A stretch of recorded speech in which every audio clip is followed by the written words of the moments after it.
Sun international, Visakhapatnam, Hyderabad. 8575795757. నా కుమారుడు అమెరికాలో చదువుకొని వచ్చాడు, ఎంఎస్ చేశాడు, డిలైట్లో జాబ్ చేసి వచ్చాడు.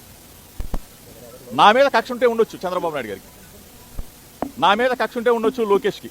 ఆ కుమారుడి మీద మీరు ఈ విధంగా కక్ష తీర్చుకునే కార్యక్రమం చేయటం న్యాయమేనా, మీకు ధర్మమేనా అని అడుగుతా ఉన్నా. అయినా మీ మీదేం కక్ష సాధింపు ఉంటుంది జోగి రమేష్ గారు?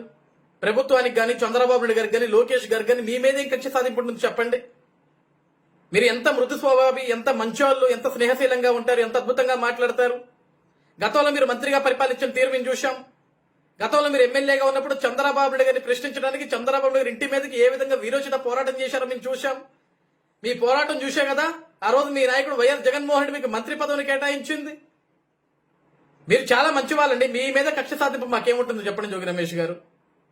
ఈరోజు మీ అబ్బాయి జోగి రాజీవ్, మీ అబ్బాయి అమెరికాలో చదివాడనో, లేకుంటే ఎంఎస్ చేశాడనో, లేకుంటే డిలైట్లో ఉద్యోగం చేశాడనో అతను అరెస్ట్ చేయలేదండి.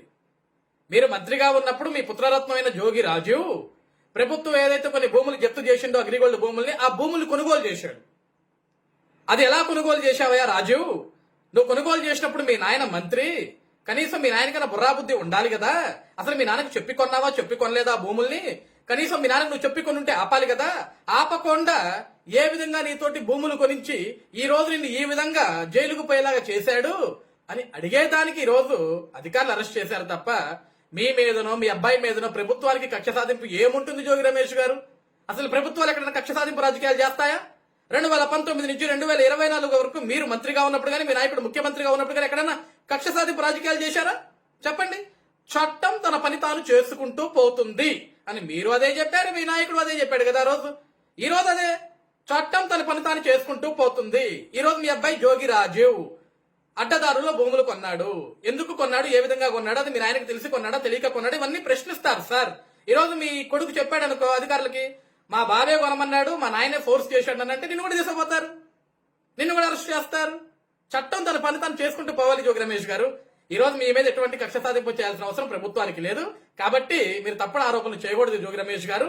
ప్రభుత్వాలు ఏ విధంగా నడుస్తాయో, చట్టాలు ఏ విధంగా నడుస్తాయో 2019 నుంచి 2024 వరకు అధికారంలో మీకు బాగా తెలుసు. మళ్ళీ మేము గుర్తు చేయాల్సిన అవసరం లేదు.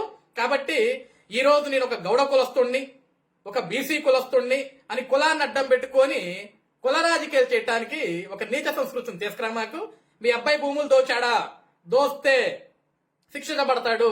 మీ అబ్బాయి నీతి పద్ధతిలోని భూములు కొన్నాడా, అలా కొంటే ఏ శిక్ష పడదు, బయటకు వస్తాడు హ్యాపీగా. మీ ఇంటికి వచ్చి నువ్వు పెట్టే బిర్యానీ తిని పడుకుంటాడు. ఓకేనా? Be happy.